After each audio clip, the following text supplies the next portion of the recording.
My name's John Bell. I'm the Director of the Centre for Public Law, and it's my pleasure to welcome you on behalf of the Law Faculty to this Sir David Williams lecture. The Sir David Williams lecture series was started in 2001 to celebrate the contribution to legal scholarship and to legal life of Sir David Williams. Sir David was an eminent public lawyer who specialised in the control of public power. He was one of the founders of modern administrative law, and he was also passionate about civil liberties. His interest was not just in broad principles or slogans, but was involved in careful attention to the practical steps needed to secure real liberty in practice. From being Rouse Professor and President of Wolfson College, Sir David moved to be the first full-time Vice-Chancellor of this university. And in his retirement, he was energetic in raising funds for the university, for law, and for the Squire Law Library. But he was equally energetic in his support and encouragement of younger scholars. We're very glad to have today Lady Sally Williams and her daughters to celebrate his achievements. And we're also very grateful to Mr. John Nolan and Miss Michael Ross, who have helped fund this lecture and who unfortunately cannot be with us this evening. It's very fitting that our speaker, Professor Jeremy Waldron, is delivering the lecture tonight. His passionate commitment to genuine liberal democracy is apparent from his work. Professor Waldron has written and published extensively in political theory and jurisprudence. He's written on general aspects of political liberalism in his works on the right to property, liberal rights, and God, Locke, and equality. But he's also had the courage to challenge practices in the United States which sully the standing of liberal democratic society. In particular, his essays in 2010 entitled Torture, Terror, and Trade-Offs, Philosophy for the White House. His interest in the proper conduct of liberal government fits with Sir David's attention to the detailed arrangements for governing society, and his works on law and disagreement and dignity of legislation are testimony to his careful attention of how legislators should conduct themselves.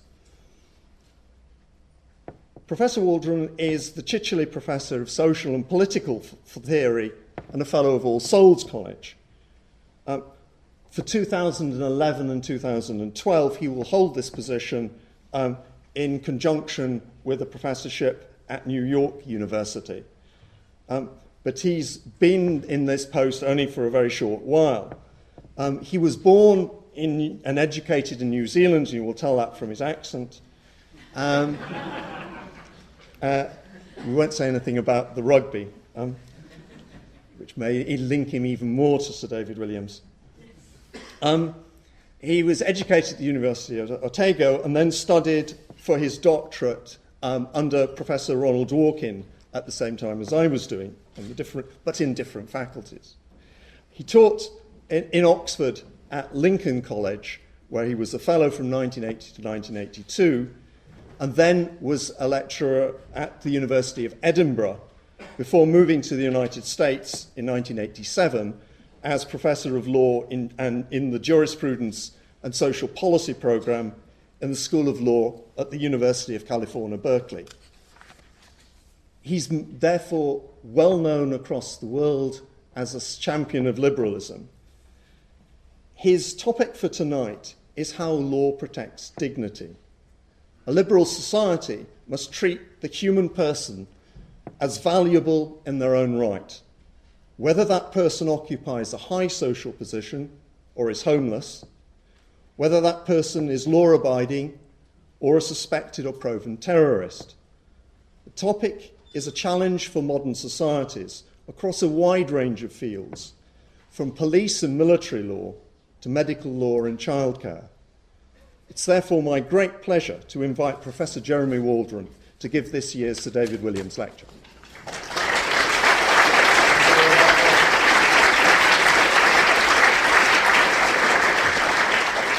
Thank you.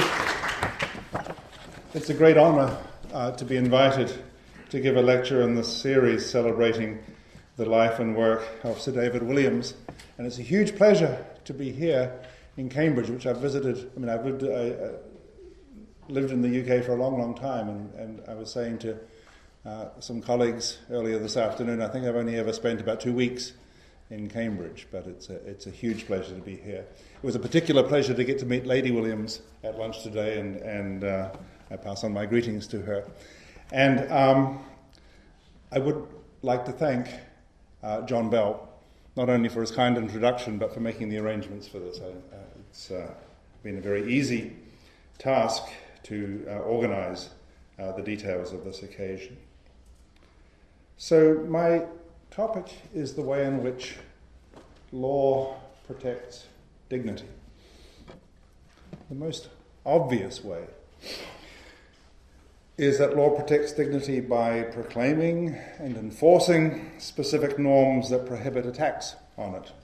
So some of these norms, I've mentioned one of them on the song sheet that you have here. The Common Article 3 of the Geneva Conventions prohibits, among other things, outrages upon human dignity. And that's very clear to us because it uses the word. But other provisions of international law and human rights law protect dignity even when they use slightly different words, like the prohibition on degrading treatment and punishment. Plainly, that is intended to protect dignity. We could easily spend a session like this, and I would love to, debating and discussing what degrading treatment has come to mean, for example, in Article 3 of the European Convention and in the jurisprudence associated with that. But in my lecture today, I want to do something different and talk about some less obvious ways in which law protects dignity, but ways which are deeper, more pervasive, and more intimately connected with the very nature of law itself. Because when you look at Common Article 3 of the Geneva Conventions, or Article 3 of the European Convention on Human Rights, it may strike you as a matter of historical contingency that dignity is protected under these provisions. Sure, we could argue politically that any worthwhile bill or charter of human rights ought to protect dignity as an important value. But it's notorious that at the level of positive law, many bills of rights omit things that ought to have been included and include things that ought to have been omitted. There is no mention of dignity, for example, in the United States Constitution. And to the extent that the ideal has had any influence at all in American constitutional law, it's had to be, for example, in Eighth Amendment jurisprudence, it has had to be imported as judge-made doctrine. And that too is historically contingent, not to say vulnerable, as Justice Thomas would say, to passing fads and fashions. Some people have suggested not only that dignity ought to be protected as a human right, but that dignity is itself the ground of rights, it's the premise of rights, it's the basis from which all our human rights flow. The International Covenant on Civil and Political Rights, and I've quoted a piece from the preamble there under heading 2, the preamble begins with the acknowledgement that the rights contained in the covenant derive from the inherent dignity of the human person. And that's a common theme in philosophical discussions too, particularly recent philosophical discussions of human rights. So even if this is not a connection between dignity and law as such, it's a connection between dignity and a whole area of law, namely the area of human rights law. Some people have remarked that, maybe in a more skeptical spirit, that dignity is just a word we use relatively indiscriminately whenever we are engaging in human rights talk. So it's no accident that it turns up all over the area, in the content of the provisions, in the preamble to the provisions, in a lot of the jurisprudence associated with the provisions, and in judicial declarations of various sorts. In a very influential paper published in 2008, my Oxford colleague Christopher McCrudden remarked that dignity, the word dignity, operates mainly as a placeholder for the absence of agreement in human rights discourse, so that in this preamble it's evident that the framers of the International Covenant wanted to say something very, very solemn and serious about human rights. But they couldn't agree exactly what it was that they wanted to say. But dignity works perfectly well. It sort of can mean all things to all men and can therefore occupy this role as a placeholder. Maybe that's overly pessimistic, but it does alert us to the fact that dignity may not necessarily be a load-bearing idea. I think it is, but I am conscious of this alternative possibility. A term that is pervasive is always in danger of platitudinous, is always in danger of becoming a platitude. And if we are tracing the pervasiveness of dignity, we must take care that we are not just on the trail of some meaningless, embedded, rhetorical bombast. So we need to just bear that in mind as a sort of alternative possibility. So everybody needs definitions. What do I mean by dignity? What is it that we are supposed to be tracking in its relation to law? It's notoriously difficult to define, but I've taken a stab at it under heading 3 on the sheet there. Dignity, in my view, is a sort of status concept. It has to do with the standing, perhaps the formal legal standing, or perhaps more informally, the moral standing, the moral presence that a person may have in a society or in his or her dealings with others or in his or her dealings with the state. So what I mean by the term when I ask about the various ways in which law protects, recognizes, vindicates, promotes human dignity is something like this. Dignity is the status of a person. That means that she, I'm going to use a feminine pronoun, but obviously it's supposed to apply to men as well. Dignity is the status of a person that means that she is recognized as having the ability to control and regulate her actions in accordance with her own apprehension of norms and reasons that apply to her. It means that she is capable of giving and entitled to give an account of herself and of the way in which she is regulating her actions and organizing her life, an account that others are bound to pay attention to. And it's a status that means that she may reasonably demand that her agency and her presence among us as a human being must be taken seriously and must be accommodated in the lives of others and other people's attitudes and actions towards her and in social and political life generally. Now, it's a rough definition, and I don't want too much to hang on it. And I imagine that if one were writing a treatise on dignity, one would want to add volumes to that definition. I'm not sure that one would want to take anything away from it, and that's basically what I want to emphasize here. I can adduce no canonical provenance for this definition, but it's not simply a stipulation in the way that Humpty Dumpty stipulated a meaning for glory. I believe that the definition I've given captures much that is already present in our ordinary usage of dignity. But just before we go on into the main line of our inquiry, let me remind you of one way at least in which it's controversial. I'm using dignity as a status idea rather than as a value idea. Right? It was used as a value idea by Immanuel Kant in the groundwork of the metaphysics of morals, where it appeared to refer to a certain kind of value beyond price. Something might have value, in which case we could trade it for something of equivalent value. But certain things, he said, have dignity, which meant that they couldn't be traded for anything of any price. They were non-fungible with other values, and they were, in a sense, infinitely precious. And I think that's a very important idea, but I'm not really sure that that's what we want to convey with dignity. I mean, even in ordinary language, dignity has a connection with bearing, the way you hold yourself, the way you present yourself to others.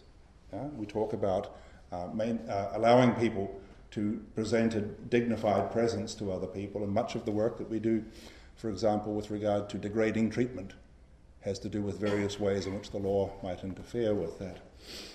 So I want to distinguish myself. Nothing much hangs on this, but I want to distinguish myself from the sort of enterprise that I would be undertaking if I were working in the Kantian tradition. 12 years after the publication of the groundwork, Kant wrote again about dignity in The Doctrine of Virtue, which is the second part of his late work, The Metaphysics of Morals. Everything seems to have metaphysics in its title with Kant, but this is not the groundwork of the metaphysics of morals, but the metaphysics of morals. And there he spoke of dignity much more in terms of status. He talked of the respect that a person can exact as a human being from every other person, and that respect is no longer simply the quivering awe excited in a person by his own moral capacities, which is what you find in the groundwork and in the second critique, for example, but a genuine making room for another on the basis of sure-footed equality, and an acting towards other people as though he or she too were one of the ultimate ends to be taken into account. That's more a sort of status spin on the Kantian idea, and I'm more comfortable with that. My definition doesn't directly capture all the work that dignity does in law. I mentioned rules against degrading treatment and outrages upon personal dignity in the Geneva Conventions. And those are sometimes used, as I said, to vindicate elementary aspects of adult self-presentation, care of self, taking care of elementary physical needs, and so on, and to protect against forms of humiliation impinging on this interest. So a person's dignity is affronted when they are left lying naked in their own urine, for example, in a cell at Guantanamo Bay, or when torture or other maltreatment induces a sort of regression into an infantile state. People have lost control of the most elemental provisions of their own self-presentation. And I think this is a connected idea, cognate with my definition via this notion of being recognized and treated as a being capable of self-control, as a being capable of conforming action to norms and being able to present a genuine adult presence in society. And so too we might consider the doctrine in European Convention jurisprudence, which holds that it is degrading to parade criminals or suspects in shackles, chains, in the way that we routinely do in the United States. It's degrading to parade criminals or suspects in shackles unless they pose a clear and immediate danger to themselves or others. Again, this requirement is connected to the idea that we must treat people in principle, unless there is compelling evidence to the contrary that they are capable of self-control. People are not to be treated leashed, held back like wild animals, but are to be allowed to present themselves in public, even in the most fraught circumstances. This, we shall see, is very important towards the end of what I'm going to say today when I want to talk in section 10 on the topic of dignified coercion, which might strike you as an oxymoron, but I'm going to try to argue that it's something we should take very seriously. There are many aspects of the proper treatment of people that have little or nothing to do with dignity on my account. I believe that our basic duty to respect and sustain human life, duty to refrain from killing, for example, important though it is not really connected with dignity. I think little or nothing is gained by adding to the preciousness or sacredness of human life some sort of dignitarian idea. I know that in the Roman Catholic literature, in natural law jurisprudence, and in some bioethics literature, human dignity is used just in this sense of the special worth or sacredness of human life. And so people talk about the dignity of embryos, or they talk about the dignity of stem cells, or they talk about the dignity of human life in relation to practices like abortion and so on. In my view, the problem with this account is not the political implications that it has. The problem with this account is not the theological background that it evokes. The problem is that it appropriates the term dignity to do work that worth or sacred worth might do just as well, and distracts us from these other aspects of presence and presentation that seem to me to be done, and importantly done, under the auspices of the way the phrase is used. Now look again at the definition I've given.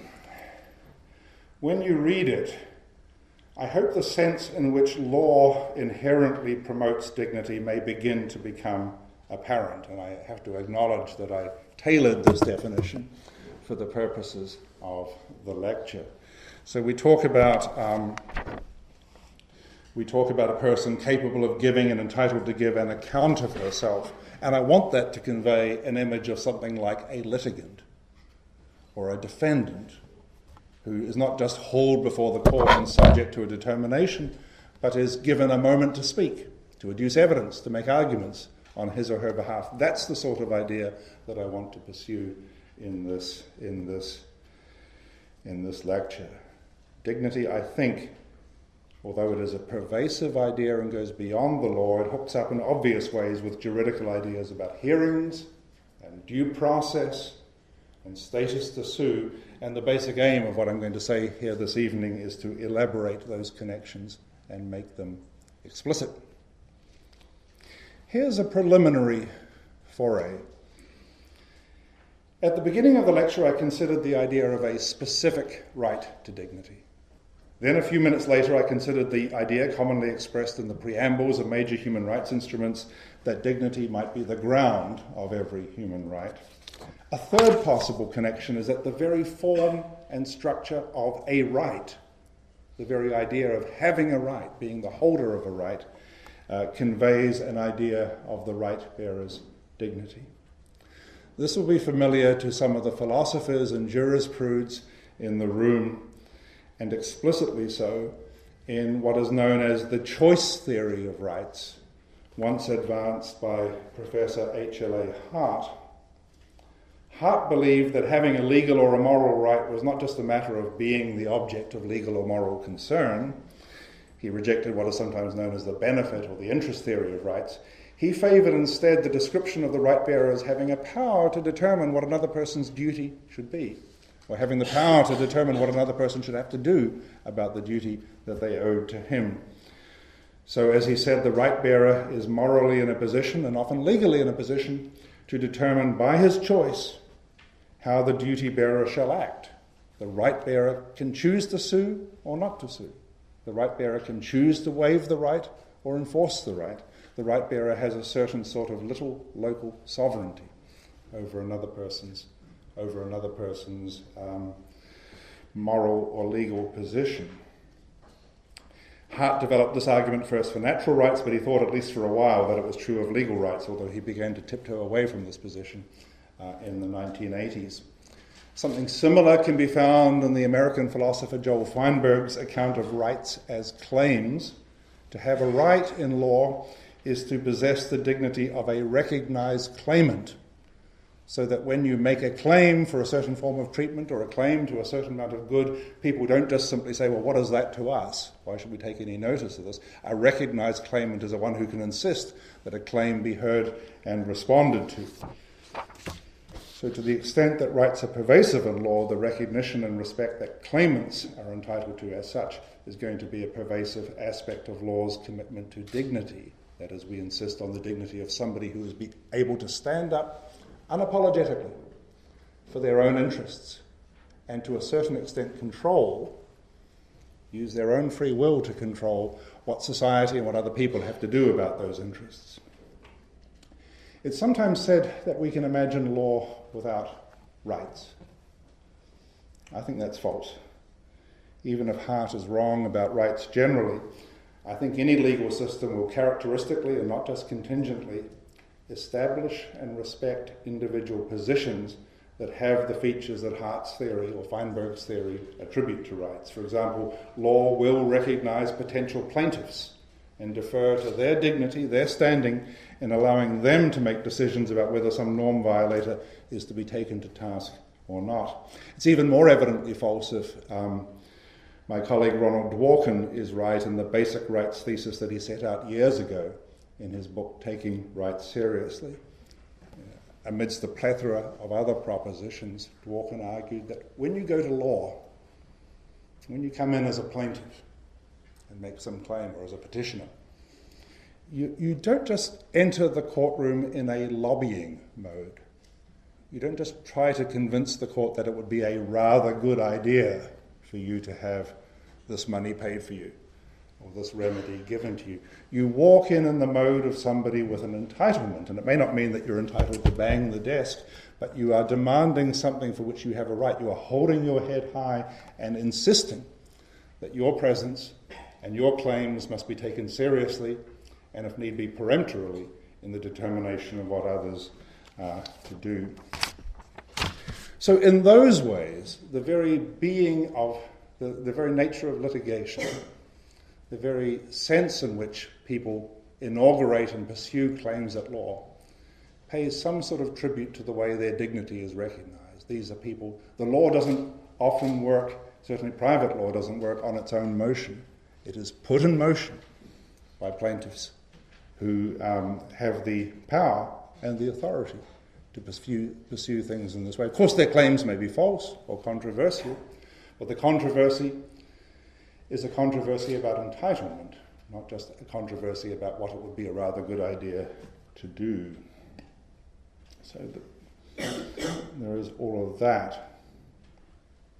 But I want to go even more deeply and more closely to the concept of law than this.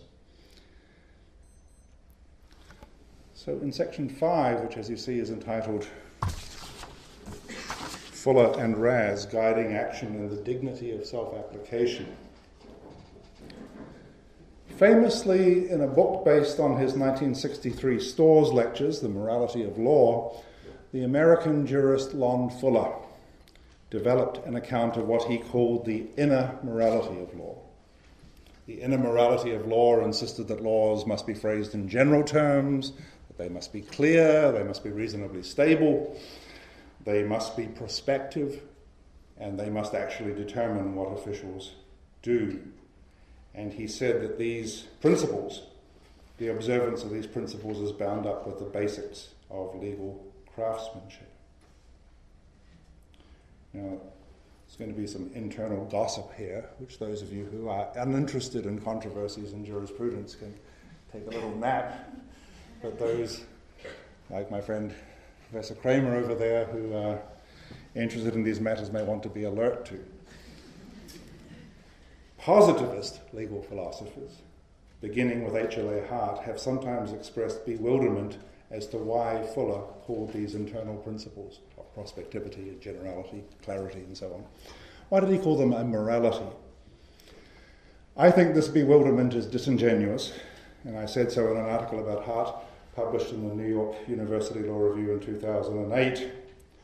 Fuller called these internal principles a morality because he thought they had inherent moral significance. It's not only that he believed that observing them made it more difficult to do injustice, something that Professor Kramer has contested. Not only that, though that he did believe, it was also because he thought observing these principles of generality, prospectivity, clarity, and so on, was a way of respecting human dignity. He said this: "To embark on the enterprise of subjecting human conduct to rules involves of necessity a commitment to the view that man is or man can become a responsible agent capable of understanding rules and following them and answerable for his defaults." When you communicate a rule, when you've tried to communicate a rule to a dog, you can't do it. You can communicate a rule to a human being, you are treating that human being as having a certain agency, a certain ability to understand things and control action accordingly. And he went on, every departure from the principles of law's internal morality is an affront to man's dignity as a responsible agent. To judge his actions by unpublished laws or retrospective laws, or to order him to do actions that are impossible, is to convey to him your indifference to his powers of self-determination that are so important to dignity. Now, these are not just platitudes. Fuller is referring here to a very specific aspect of law, in my view, widely neglected in jurisprudence, which is law's general reliance on what American legal philosophers have called self-application. That is, laws are addressed to people, and the primary application of the laws is by the ordinary people themselves to whom the law is addressed. Self-application, extraordinarily important feature of the way in which legal systems operate. They work by using rather than short-circuiting. They work by using rather than short-circuiting the agency of ordinary individuals. They count on people's capacities for practical understanding. They count on the fact that they are communicating rules to beings capable of self-control, beings capable of memory, beings capable of internalizing rules, beings capable of self-monitoring, which is monitoring how their behavior is at a given moment in relation to given circumstances, and beings capable of the moderation and modulation of their behavior in response to their self-monitoring and their understanding of the rule. From traffic laws to tax laws, from property to criminal law, self-application is absolutely crucial. We don't have anything remotely like the power that would be required for the forceful application of laws to people. The law relies on self-application, and laws are primarily communicated to people on the basis that they will engage in self-application. I don't mean that you can do whatever you like with the rules that are given to you. There are checks, there are police, there are tax auditors, there are plaintiffs who will respond if they think you are not self-applying the laws in the appropriate way, and disputes will break out about this.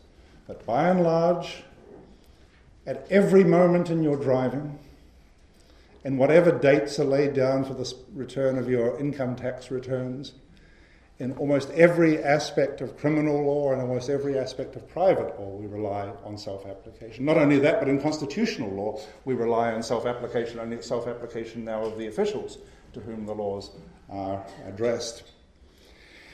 Even when the self-application of general norms is not possible, and institutional determinations are necessary, either because of disputes about application or because application inherently requires an official determination. So laws about divorce cannot be self-applied. I can't, as it were, do anything to make myself divorced. I have to await an official determination. And when there are conflicts, sometimes we have to have official determinations. Even when the application of laws is done by an official body, still the particular orders that are issued look towards self-application in their turn. Unsuccessful defendants in private law litigation are expected themselves voluntarily to pay the damages that have been decreed. Rare is the case where the bailiffs have to actually turn up and take the property from them. I don't mean to deny the ultimately coercive character of law. As I said, I'm going to come back to that under Section 10. Say much more about that. But even in criminal cases where the coercive element is front and centre, it is often the case that we rely on individuals to anticipate in their own actions the coercion that is being applied to them. Take him down, and the criminal turns around and goes with his orders. He doesn't usually have to be dragged. You will be taken to a place of execution, they say in the United States, but usually people walk to their execution. In the United States, I'm not sure whether this is true in England, where somebody is sentenced to imprisonment, say in federal prison, often a date is set for them to turn up at the prison gates to begin their sentence. Occasionally people go AWOL and have to be tracked down and seized and dragged, kicking and screaming, to prison. But the vast majority of convicted defendants simply turn up at the appropriate date and present themselves at the prison gates. The law strains as far as possible to look for ways of enabling voluntary application of its general norms and voluntary application of its specific decrees. All of this makes ruling by law and enforcing law quite different from, say, herding cows with a cattle prod or directing a flock of sheep with a dog. It's quite different, too, from eliciting a reflex recoil with a scream of command. This pervasive emphasis on self-application is, in my view, definitive of law, differentiating it sharply from systems of government that work primarily by either manipulation or terrorism or galvanizing behavior in various ways. And as Fuller recognizes, all of this represents a decisive commitment by law to the dignity of human individual and imposes a discipline in the way that law works, because you can't work through self-application unless the norms are properly communicated in a form that can be self-applied. There's something of this recognition too in my former mentor Joseph Rouse's famous article from 1977 on the rule of law, where he connects the rule of law to law's action-guiding character, which is essentially the same notion. and relates that in turn to the idea of dignity. He says, observance of the rule of law is necessary if the law is to respect human dignity. Respecting human dignity entails treating humans as persons capable of planning their future. Now, I should add that Rouse now repudiates any interest in dignity. When I cited this in a paper that was circulated to him recently, he sent me an email that said, "Hi Jeremy, good to hear from you. On page 1 of your circulated paper, you imply that I said something about dignity without criticising the notion.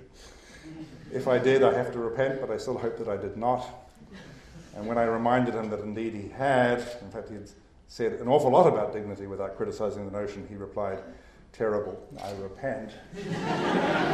So we can put Rouse in the category of those who think that talk of dignity is now a rhetorical bombast. But just as we referred to Hart's choice theory of rights, even though he repudiated that in the 1980s, so we can refer to Rouse's theory about the connection between the rule of law and dignity, even though he's now grumpy and impatient with the concept. I'm going to omit what I have under 5A, but I do want to mention the point under 5B. It is tempting to say that law can guide conduct only if it is determinate. That is, only if it takes the form of rigid rules, like speed limits, or limits on tax deductions, or things like that. But it's remarkable, of course, that law doesn't always or even often present itself in terms of rules. It often presents itself in terms of standards, using terms like reasonable. You must take reasonable care in tort law, or you must drive at a reasonable speed, or pay reasonable attention to road conditions when you're driving. And we communicate those standards to people. They're standards rather than rules because they use open-ended evaluative terms that require not just perception but judgment on behalf of the person. And it's tempting, and a lot of my colleagues in the business foster this temptation, to say that these norms, phrased in that way, are hopeless until some judge pins down the meaning of reasonableness for us in particular circumstances. I don't believe that. I believe what the law does is communicate these standards to us, mindful of the fact that we have the ability to engage in complex evaluative thinking, and we can put that ability to work in the self-application of the law. Again, there may be a problem if there are cultural reasons why, for example, my estimate of reasonable speed will be different from a police officer's estimate of reasonable speed. And some cases like this have arisen in the American West. But for the most part, people seem to be able to cope with these standards and to administer them judiciously. And again, I think this is another aspect of human dignity. The law credits us with the intelligence and the thoughtfulness to be able to apply these standards. It doesn't just insist that the only forms of self-application that we can participate in are the self-application of mechanically phrased rules.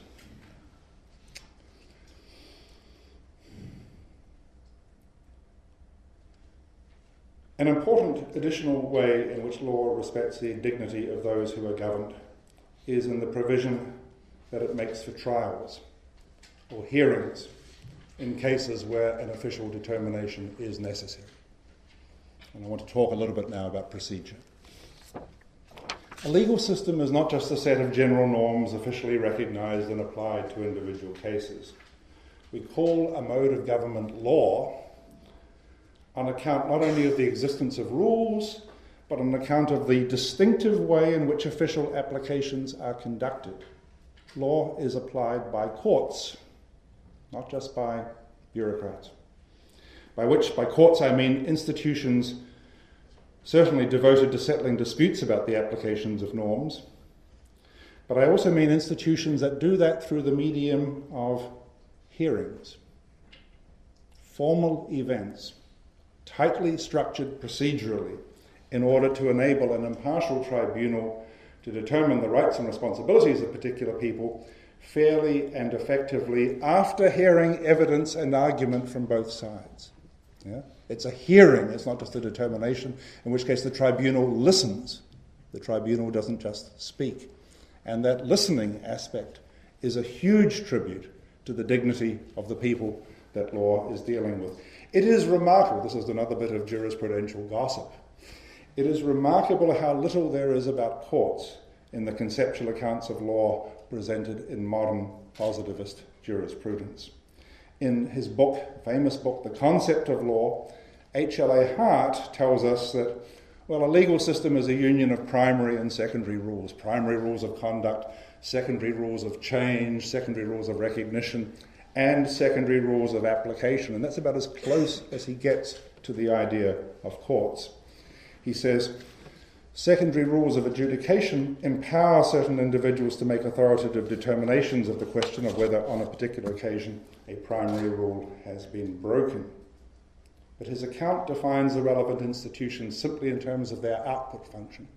They take a dispute and they resolve it. In the way that a king might resolve a dispute among two peasants. The making of authoritative determinations of whether a primary rule has been broken. There's nothing on the distinctive processes by which this function is performed. For all that Hart says, a star chamber proceeding ex parte without any sort of hearing would satisfy the definition. So would the tribunals that we call in the Antipodes kangaroo courts. So, for that matter, would a minister of police rubber stamping a secret decision to have somebody executed for violating a secret command? Yeah? All of these would satisfy Hart's definition of adjudication. Outside the hallowed halls of academic positivism, I suspect most ordinary people, and I suspect most people in this room, would regard hearings and due process as essential rather than contingent elements of the institutional arrangements we call legal systems. It's one of the most distinctive things. Not just that legal systems involve the presence and communication of general rules, but legal systems involve hearings and processes, rigidly controlled proceedings by which determinations are made. Maybe we don't want to be too essentialist about details. In general jurisprudence, which is the study of law as such, our concept of a court and a hearing is necessarily rather abstract, and there are many different differences between proceedings that are used in, British, in the English legal system, and the proceedings that are used in the French legal system, and the proceedings that are used in the Chinese legal system, and so on. Still, the concept of a court is essential, and it's not just the concept of a law enforcement agency. It would be quite wrong, even in general jurisprudence, even in the most general jurisprudence, to abstract away from the elements of process, presentation, formality, impartiality, evidence, and argument. The basic idea, as I said, is procedural. The operation of a court involves a way of proceeding which offers to those who are immediately concerned an opportunity to make submissions and present evidence in an orderly form. The mode of presentation may vary, the order of presentation may vary, but the existence of such an opportunity does not. And once presented, the evidence is then made available to be examined and scrutinized and confronted by the other party.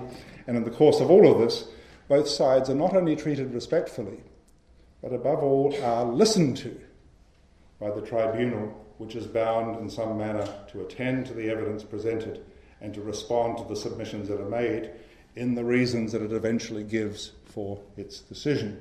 These are abstract characteristics, but they're not arbitrary abstractions. They capture a very deep and important sense associated, I believe, foundationally with the idea of a legal system, that law is a mode of governing people that acknowledges those people have a view of their own to present. They people have a perspective of their own, which they want to publicly put forward concerning their conduct and concerning the application of some norm to their conduct and situation. In other words, law proceeds on the basis that applying a norm to an individual is not like deciding what to do about a rabid animal, or like deciding what to do about a dilapidated and deserted house, which elicits an official determination, but we don't, as it were, listen to the house's point of view or the rabid dog's point of view. But when we deal with people, we insist on recognizing the dignity of a being that has a perspective of its own to present. As such, that embodies what I think of as a crucial dignitarian idea, and it's back there in the definition, respecting the dignity of those to whom norms are applied as beings capable of explaining themselves. As beings capable of explaining themselves, and whose explanations are not for purely private consumption. Indeed, and this is another point along the same lines, it's not just a matter of audi alterum partem. I think it's part of our concept of law that legal positions are sustained or defeated as a matter of argument.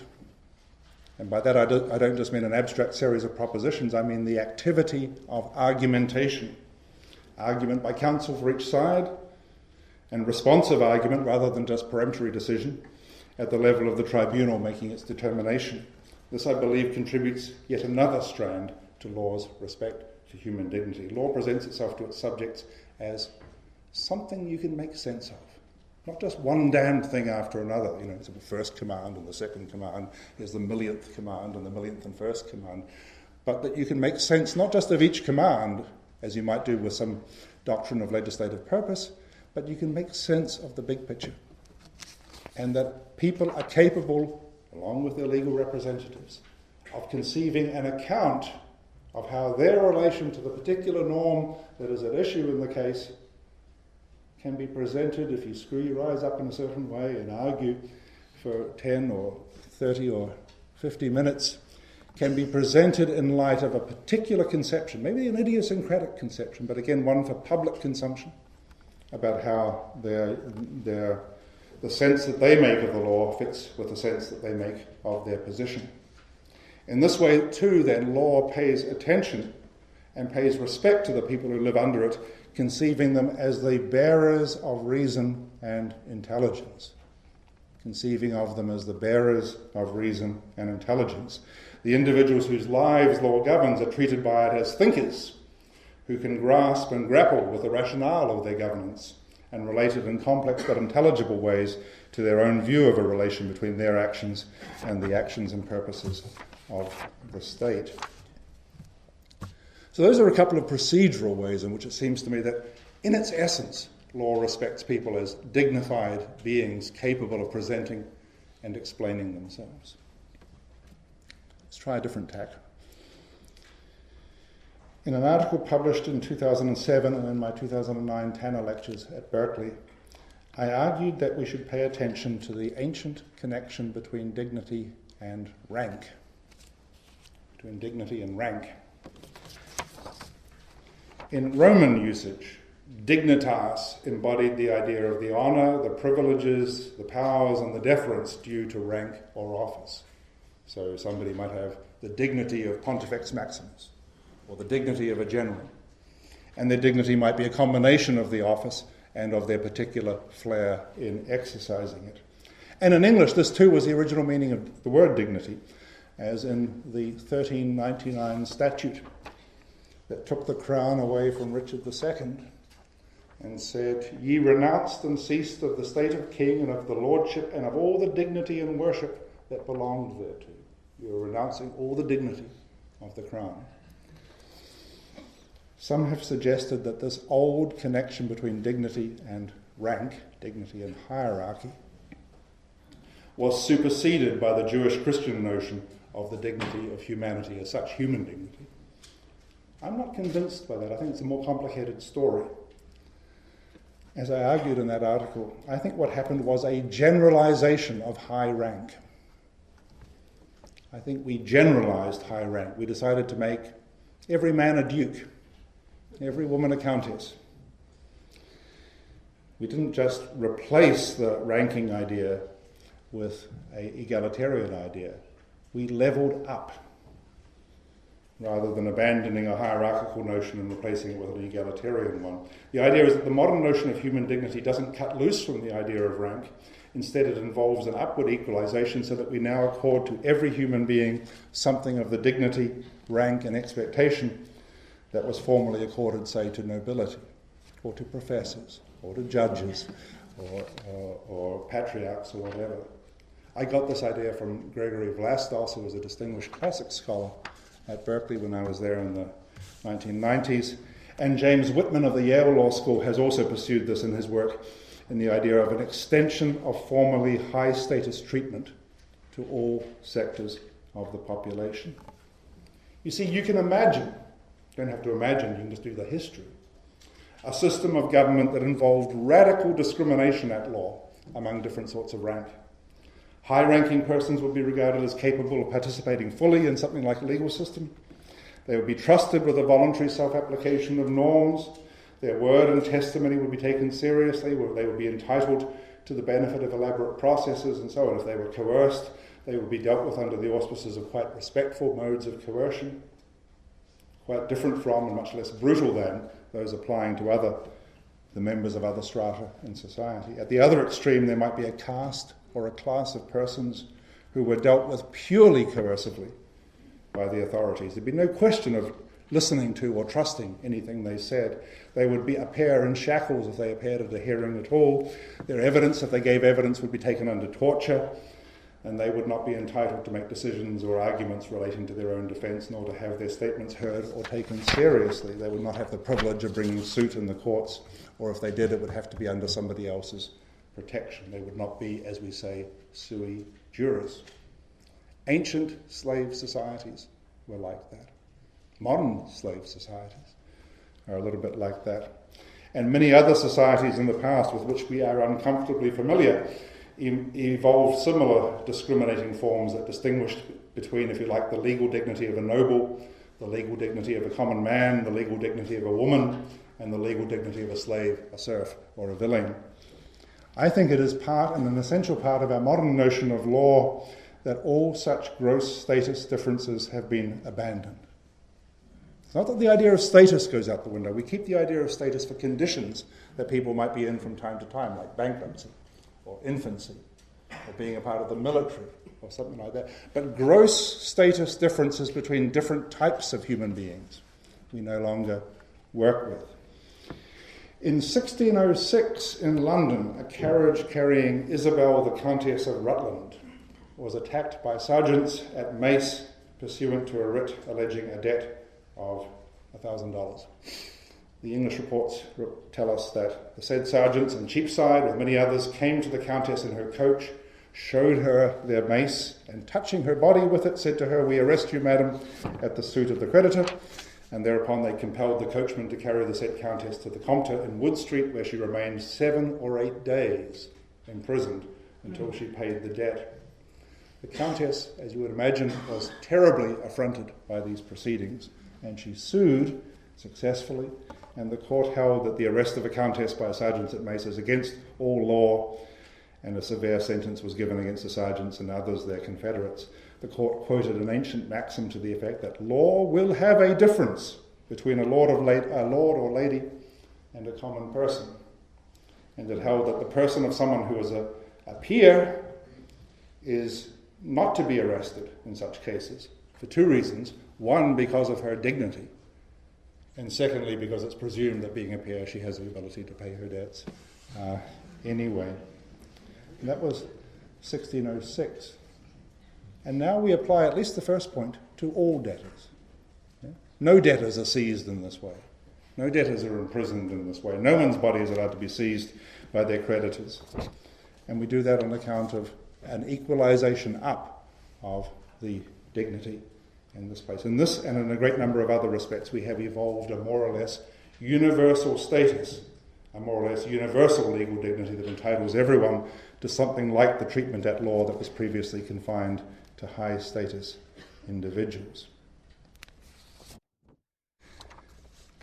Now, the sense in which we all have equal access to law is obviously a little bit fictitious. You know that law continues to discriminate in various ways between the rich and the poor.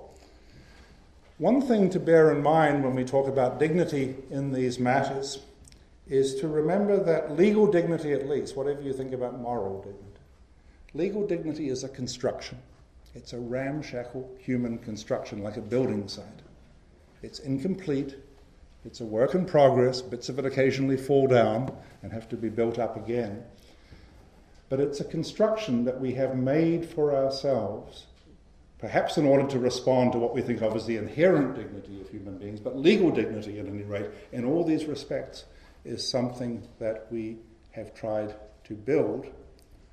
And it is something that we have built in the first instance as a set of ideals, not just moral ideals, but ideals for our legal system that we respond to. And I do want you to bear this in mind when I come to talk about my final topic, which is something about dignified coercion. Law is an exercise of power, and that power operates in the last resort coercively upon people. And a number of thinkers, including my hero Lon Fuller, have sometimes said that we have to distinguish between law in its dignitarian capacity and law in its coercive capacity. I think that's wrong. I think there are modes of coercion and modes of coercion, and some of them are dignified and some of them are not dignified. So I've listed there on the song sheet 4 ways in which law operates coercively. It presents its norms as categorical and non-negotiable demands. It's committed to doing whatever it takes to see that the orders are obeyed. It imposes punishments, and it exercises the power to get people to do things against their will and tightly controls people's behavior. I don't have time to go through all of these in detail. The earlier remarks about self-application, it seems to me, are tremendously important. As far as possible, when law coerces us, it seeks to do so by communicating what it wants of us and asking us to do that ourselves. People in the room will disagree as to whether, for example, the death penalty is an affront to human dignity. Many people in Europe believe it is. Many people in the United States believe it is not. But the way it is administered is that as far as possible, even though the death sentence will be carried out whatever the convict wishes, as far as possible the convict will be treated as a human agent up until the last moment when he is extinguished. Not exactly that we expect him to voluntarily administer the hemlock in the way that Socrates did, but we expect people to walk to their execution. We expect them to participate in the procedures of the last days of their execution. And if that's true of the most extreme penalties that law can impose, it's certainly true, as I said, of many of the others. We strain and try to go as far as we can by indicating the demands that no doubt we are to use force to get them if we can, if we have to. But if possible, we attempt to get voluntary, maybe it's the wrong word, but agency involved in the picture. And there are some forms of force that we eschew, or at least I always thought up until 2003 that we eschew. There are some things, if they can only be done by torture, we don't do them. Because law has decided that whatever modes of coercion it uses, it will not smash people's agency and break their agency and regress them to the status of infants. Now, what happened in the United States between 2002 and 2008 shook a lot of people's faith in that. I believe it undermined the legality of our legal system. I've argued extensively on that. But I think it's tremendously important to understand the ways in which law operates as far as possible, non-brutally, even when it operates coercively. And you find the same thing in doctrines of punishment, that punishments must not be inhuman. What does that mean? It means partly that they must not be cruel, but they must be punishments of the sort that humans are capable of bearing, with their heads held high, if necessary. And these notions, which are tremendously difficult to state, of ways in which law seeks to treat us as responsible, dignified agencies, even when we are most at the mercy of its power and authority, are, I think, hugely important in thinking about the law's commitment to dignity. I don't deny, and this is the last thing I'll say, I don't deny that this discipline of dignity in various aspects of the law is incomplete. I don't deny that often we sell it short. It's a normative discipline. It is costly and demanding. I think it is momentous that we are committed to it nevertheless, but the commitment sometimes wavers, and as with all commitments, people sometimes don't do what they are committed to do. And you might worry that the account I've been given has painted law in a very nice light and a very flattering light. So consider the United States. It is burdened by a history of slavery and racism, and that has affected the way in which it coerces and the way in which it rules people. The 13th Amendment, for example, didn't abolish slavery unconditionally. It abolished slavery except in prisons. And critics have often observed that in regard to the dignitarian aspect of its treatment of prisoners, America remains an outlier compared to, say, West European systems which have attempted to generalize formerly high-status notions of imprisonment or high-status notions of incarceration. And in regard to some of the other aspects of the argument I've been making about respectful coercion, we know from miserable reports from Texas and other states that American defendants are sometimes kept silent and passive in courtrooms by the use of belt technology, which enables a judge to subject them to electric shocks if they misbehave by pushing a button on the bench. Mary, I don't think you'd like that in the Court of Appeal. And reports of prisoners being herded with cattle prods occasionally emerge from time to time. Conditions in our prisons, certainly in the United States, I believe something similar is true in Britain, are de facto terrorizing, well known to be terrorizing, and officials feel free to make use of those terroristic conditions, imposing plea bargains to prisoners in a way that is thoroughly abusive. And as I said, in recent years, we've seen the United States tempted away from dignitarian ideals in drastic regards, in the attempt to establish forms of legally unreviewable detention and in its use of torture and other inhuman and degrading forms of treatment against terrorist detainees. What do we say about all of that, which is true? Because other examples could be multiplied from many other countries, including this one. Here's what I say. A legal system is a normative order, both explicitly and implicitly. The laws don't tell us what happens, the laws tell us what is to happen. The laws tell us what ought to happen. Explicitly, the law commits itself to certain norms. The rules and standards that it says publicly that it will uphold and enforce. Most of those it actually does uphold and enforce, but occasionally for others in certain regards it fails to do so. The law says the state should pay compensation to Smith, but Smith does not receive it. In those cases, we can be very clear the law has fallen short of its own publicly enunciated standards, and we hope that doesn't happen too often. It's more difficult when the standards are implicit rather than explicit in the way that I have been talking about, when they are embodied implicitly in the practices, institutions and traditions of a system of governance. And that's what I've been arguing about dignity, that the idea of dignity is implicit in due process, implicit in the mode of coercion, implicit in equality before the law, and so on. But I believe, nevertheless, a very similar logic obtains. The commitment to dignity that I think is evinced implicitly in our legal practices and institutions is present there, and it is supposed to be controlling, even though we sometimes fall short of it. Our practices convey a sort of promise,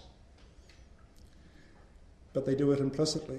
And just as in moral life, you don't always say, I hereby promise to do this, but you give a commitment to your spouse that you'll do this in various implicit ways. So the law gives us commitments in various implicit ways. And just as it would be a very naive mistake to think that the only promises that ever existed were promises that were carried out, so similarly it would be a mistake to say that the only implicit commitments that the law has ever given us are the implicit commitments that the law has actually kept faith with. Dignity, in the sense that I've been talking about, is an implicit aspect of a legal system, and as I said, it's a ramshackle work in progress, and there is often a falling short. Of course, the interesting thing about law's commitment to dignity, and now I circle back to where I began, is that the promise is actually embedded institutionally in both the ways that I've been talking about. Because there is the stuff in section 1 of this lecture and section 2 of this lecture about the reference to dignity in the explicit texts of certain documents that we have referred ourselves there to. It is there internally or inherently in the tissue of our practices and institutions, but it's also present in rules, standards and preambles that we have explicitly committed ourselves to, like the Geneva Conventions or like the preamble to the International Covenant. The two sorts of commitments reinforce each other. And this is not unusual in regard to legal ideals. Article 1.9 of the US Constitution prohibits ex post facto laws, but many people would say quite reasonably that this is also a definitive feature of law as such. So what we have here is an abundance of riches And just as it would be wrong to infer from the fact that Article 1.9 might have been different in the US Constitution, that therefore law is only contingently committed to prospectivity. So it would be quite wrong to infer from the fact that the European Convention might have been different, that therefore law is only contingently committed to the protection of dignity.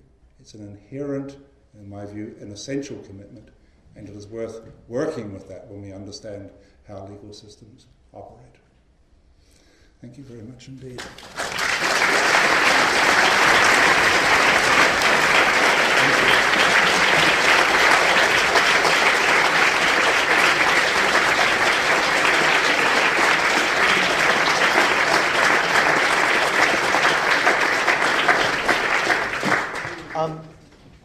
We've had a really good lecture, a really interesting lecture, and there may be a few points that people in the audience might want to make or questions to ask. Protest. We've got about five minutes for comments or questions, if anybody would like to make those.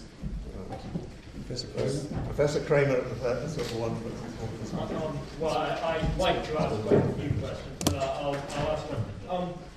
No legal positivism would deny that the feature of the self-application standard is distinctive of law as a mode of government. So no legal positivist would deny that feature is a necessary condition for the treatment of people with dignity. But what a legal positivist like me would deny is that feature is anything like a sufficient condition, and that feature can in fact be used for the outright denial of dignity. So let me offer an example without attempting to gloss over all the disanalogy. But a bank robber relies on the capacities of the bank clerk as a reflective agent to follow his instructions. If the bank clerk doesn't open the safe, the robber can't get what he wants. And so he relies indispensably on the agency of that person and that person's capacity to follow the bank robber's behest. Likewise with the kidnapper, there may be complicated instructions to be followed. And if the addressee of those instructions doesn't comply with them, the kidnapper can't get what he wants. Matt, you're absolutely right. And so this is a distinctive feature of law, by no means a feature of law that distinguishes it from other normative interactions. Families work through self-application, ordinary economic transactions work through self-application, and so does the bank robber example. So law has that in common with other systems of rule.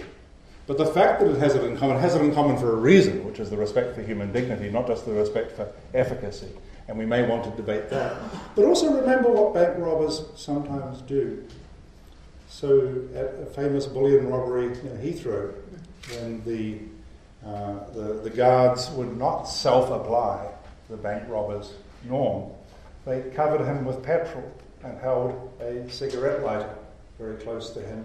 And although it's tempting to say, oh, in that case, I'll now consider the utility of being burned to death compared to... And what's going to happen is, in fact, somebody's going to say, I'm going to be burned to death, I'm going to be burned to death, and you go into a shivering situation of terror in which agency is largely short-circuited. And what law and legal systems do, on my account, is that they pledge never to coerce like that. They coerce forcefully, but not terroristically. Or at least they do that at their best. Sorry, there was that. Thank you. My question is rather similar, actually, because I was led to think about Foucault and his claim about self-policing citizens. And I suppose Foucault would say it's a mistake to think that kind of overtly coercive forms of rule are more repressive than the forms of rule that get people to implicate themselves. That actually have a more repressive, more pervasive, more total power. Yes. Yes. So and again, it would be interesting to talk in detail about that. One thing it might show us is that the insistence on dignified coercion is not the same as the insistence on less repressive coercion, right?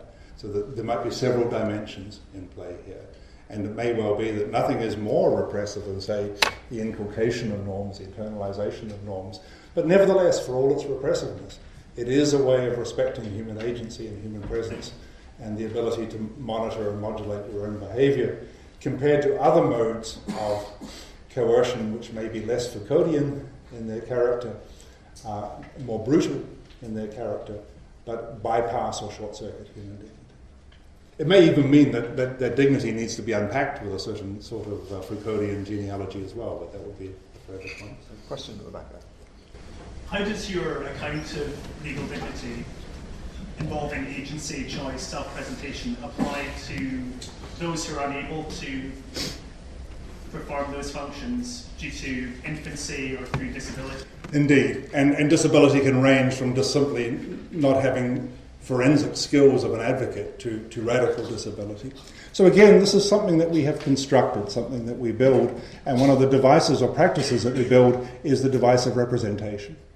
And when people make claims about the importance of representation, this is a part that I necessarily omitted because of time, but one of the ideas is we want to work with two propositions. The first is, as a matter of dignity, everybody's point of view has to be heard and listened to. Everybody's arguments have to be paid attention to. As a second point, since people are radically unequal in their ability to present arguments, for precisely the reasons that you mentioned, we have developed notions of representation. And of course, representation varies from person to person.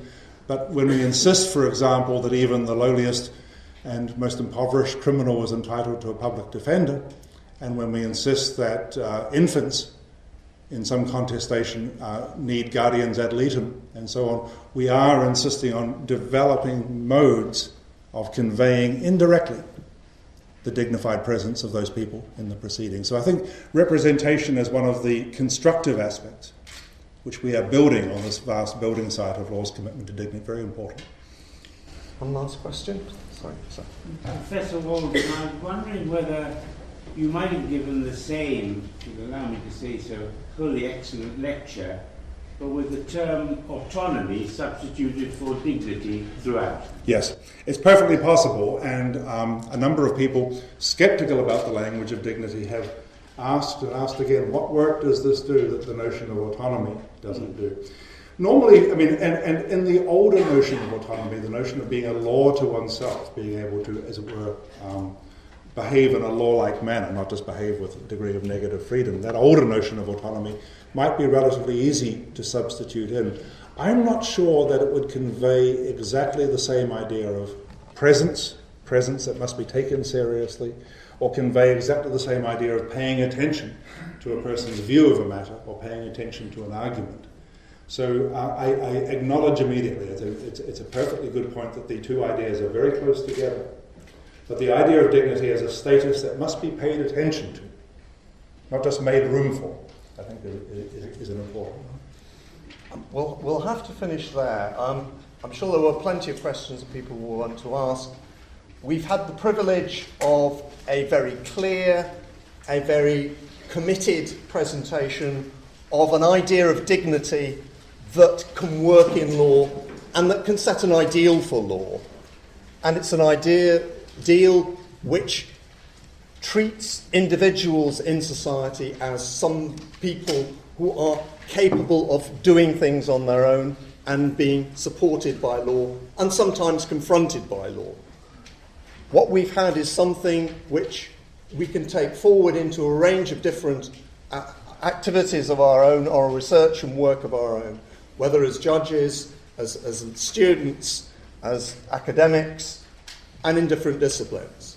For that we're very grateful, and it is a very fitting tribute to the work that Sir David Williams committed his life to in ensuring both high standards of scholarship and great commitment to civil liberties. Can we thank Jeremy Waldron and you for welcome. Thank you very much. Thank you very much.